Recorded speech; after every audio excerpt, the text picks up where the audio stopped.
I'm with Shashi Tharoor, two-time Congress MP from Thiruvananthapuram in Kerala. Mr. Tharoor, welcome to The Print. Hello, Jyoti. Good to be with you. My first question to you is about the lynching in Alwar a couple of days ago. What's your party stand? What do you have to say? Well, my party stand and my stand are the same. In fact, I wrote an op-ed in The Print when I was revolted by that news the day it happened.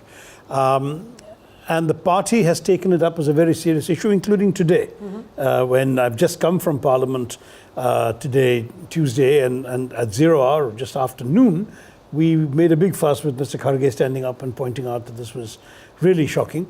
In fact, we have an MP from that area in whose constituency this happened, who has some of the details, and he says they're quite appalling, that the police behavior left a lot to be desired.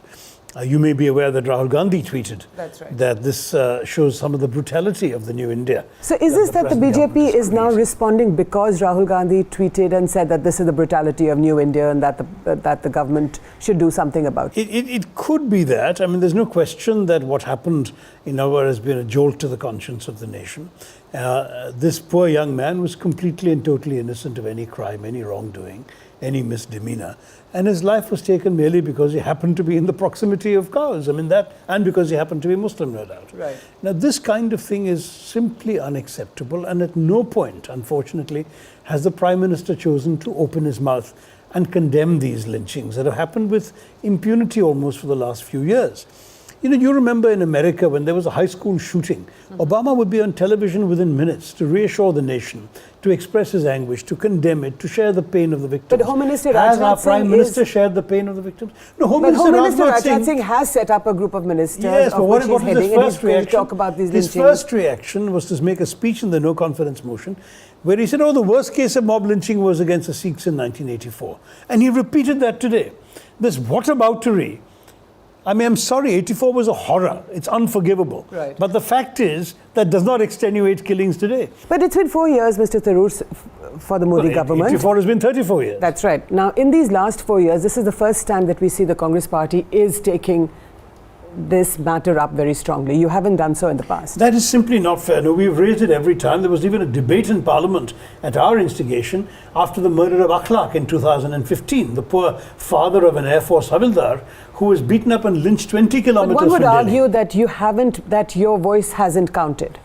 Well, we've tried in every way. I've even moved a private member's bill to create an anti-mob lynching law. The Speaker disallowed it. Where is it gone? No, she disallowed it on the grounds that this is a law and order matter. It's a responsibility of states and not of Parliament. So Parliament can't pass a law on it. Now the Supreme Court asks, why hasn't Parliament passed a law on it? And today the committee announced by the Home Minister is supposed, amongst other things, to look at drafting a law. So why am I being disallowed from doing something which they in fact realize they should have done? So why is the BJP now, after 4 years, this is not the first lynching that has taken place under the Modi government, why is the Home Minister now setting up this group of ministers with him, as it said? But I think they've got to a point where they're being shamed across the nation and across the world for these things happening. You know, it's shocking that our Prime Minister makes speeches saying that India's stock has gone up in the world, when a casual trip abroad will show you how much our stock has gone down. You've lived abroad for many years. You've worked in the UN for many years. What do you think? Has India's stock gone up or down? Down. You pick up any newspaper in the English-speaking world or the French or German-speaking world, and you find that the articles about India are all negative. They're about things like cow vigilantism, mob lynching, violence against women. This is the image of India that is now spread. But then nobody is saying anything. Nobody is speaking up and saying that what the Prime Minister or his government is doing is not right. Nobody is saying these things. That's not true. We have been saying it. No, I'm saying internationally. Internationally, nobody is picking up these issues. I can point up to editorials in half a dozen newspapers, and certainly in my speeches abroad, I've not hesitated to point it. I was invited to make a speech on India's soft power, which is one of my themes for the last 15 years, in Berkeley. And I said, sadly, that our soft power will be eroded and has been eroded by incidents. But what are the Americans saying to you? Are they disturbed by what's happening? Yes. I'm hearing it from Americans, I'm hearing it from Brits. But they don't say it publicly. Hearing it from French, I'm hearing it from Germans. They don't speak up publicly. No, but you know, the point is it affects us at all sorts of levels. It affects us because we've seen an incident of a German professor turning down an Indian doctoral student because he comes from a country where minorities are unrespected, where women are unrespected. We've now seen a Swiss sportswoman cancelling her trip to participate in a global championship, youth championship in Chennai, because she's told that India is not safe for women.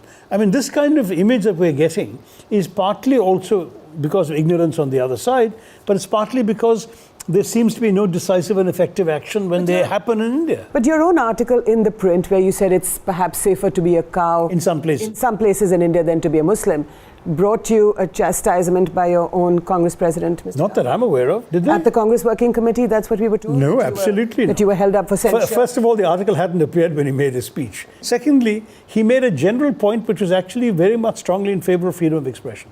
He said, I believe it's my duty to protect the expression of opinions in the party. But he also added the caveat that nothing that undermines the larger struggle of the party. But this doesn't. This is very much what the party believes. I've used... Which is what? Which is that the government is misleading the public when it says that communal violence and mob lynchings are down. In fact, they are up. And what is more, the government's own figures, as my article demonstrates, gives the lie to the minister's But you were criticized on your Hindu Taliban remark. I think that's when the Congress spokesperson said that... No, I wasn't. I'm sorry, this is a media fantasy. Are you sure? Absolutely. I made a speech flanked by Congress leaders and Congress allies in Kerala. And I said, who are these people to tell me that I have to go to Pakistan? Is it because I'm not their kind of Hindu? Right. Is there now a Taliban in Hindustan? It was a question. And the Congress party backed you on that? The Congress party doesn't have to back me on everything I say, but they don't condemn me either. But so does that not mean to you, and you're a man of the people now, that the fact that they are sort of, very gingerly stepping around these issues? There are some who are being very gingerly about this, and there are some who are being even more outspoken than me. Okay. The fact is that in a large party, there will always be differences of emphasis, differences of style, and differences of vocabulary. But doesn't mean that there is no unity in the fact that so the Rahul BJP Gandhi does is... back you. The BJP is a party of hatred. Rahul Gandhi said that himself in his speech. He said, we are going to be the party of love against this party of hatred. That was what preceded the famous hug. Right. And we have repeatedly said this. He talked in his tweet about the Alwar incident, about the brutal new India that Mr. Modi is creating. So what is the difference between that and what I've said, except different words? Okay. The idea is the same. Right. And the party, you're saying, backs you on both the Hindu Taliban... The party doesn't have to back me. As I said, there are differences of style, vocabulary and emphasis. But the party's position, substantively, is the same. Rahul Gandhi uses one set of words, I use another set of words, but substantively, our diagnosis of what is wrong with this government and where we should go. So the party will give you the space to speak your mind? Well, so far, I haven't been told of. But just a quick question on the hug, since you brought it up. What has been the response in the BJP, and you meet a lot of them in Central Hall, behind... Absolutely, where people are not speaking on record. What is the BJP saying about They've been tremendously admiring. In fact, before the hug, when there was a 10-minute adjournment to the middle of his speech, a couple of BJP MPs, because we were all filing out, going to get a cup of tea or whatever, or go to the loo, a couple of BJP MPs told me, fantastic, your man is doing amazingly well, etc., etc. And some of them said it to him too, apparently, from his own I think he said he's made that comment. He made that comment. Yeah. After the speech with the hug, the one thing the BJP conceded was that the narrative had been changed. Let's face it, all of you in the media would have led with the Prime Minister's speech, as you always do, and which is normal, I suppose, in the media conventions.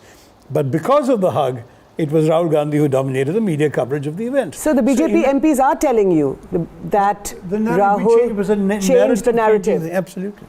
And how do they say it? Do they say it with a wink and a hug, or do they say it straight-facedly? Some, of course, are obliged to echo their party line, which is that this was quote-unquote childish. But many say, how can we call one hug childish when Mr. Modi, our own Prime Minister, hugs world leaders everywhere else? Are they making that point? Of course. They are saying that just because the Prime Minister hugs several world leaders or we can't embraces attack them. this hug when those hugs are apparently to be applauded. Right. So what do you make of that?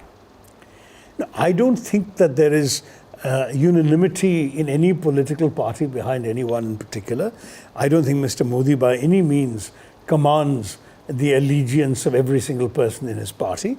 But publicly, there are obviously in every party like the BJP, certain powerful disincentives against expressing one's views publicly. But privately, many BJP people. I was with a BJP MP when the news of the Kairana defeat came in, which should have been a major setback for them. And this gentleman was chortling over the fact that Yogi Adityanath had been taught a lesson. I see. And many BJP MPs and MLAs find him insufferable and arrogant, and they thought that let him now learn some of these things. I mean, so it's not as if everything that every BJP MP or MLA is constantly expecting. But you will concede, Shashi, that the Prime Minister did speak very well during the no confidence vote. It's the worst speech I've ever heard him deliver. He spoke for 91 long minutes. 91 minutes, of which the last 45 were so boring. But he put across a lot of arguments that the BJP has done. We had arguments. First of all, the speech was too long, too dry, and too old, in the sense that every argument he used, he's used before, without exception.